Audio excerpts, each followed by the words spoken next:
नाशिकच्या मालेगाव येथील नामको बँकेच्या शाखेत बेरोजगार तरुणीच्या खात्यावरून 125 कोटी रुपयाचा आर्थिक व्यवहार झाल्याचा धक्कादायक प्रकार उघडीस आला होता।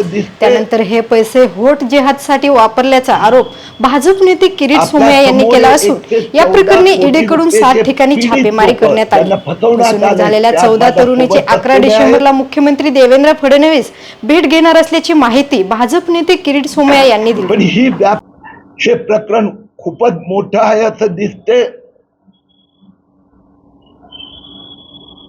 आपल्या समोर हे 114 कोटी रुपयाचे पीडित लोक ज्यांना फसवण्यात आले त्यात माझ्या सोबत बसलेले आहेत।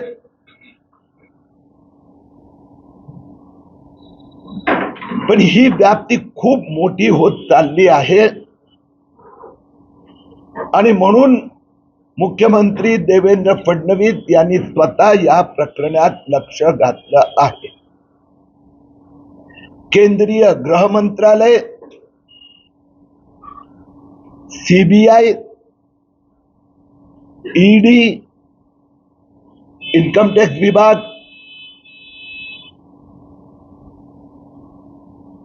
फायनान्स इंटेलिजन्स युनिट म्हणजे बँकिंग इंटेलिजन्स युनिट,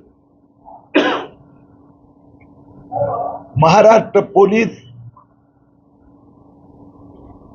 हे पण यात लक्ष देत आहेत। त्यांचं पण इन्व्हेस्टिगेशन सुरू झालं आहे। सीबीआयचे पण अधिकारी यांनी पण संबंधित बँकांचा संपर्क साधला आहे।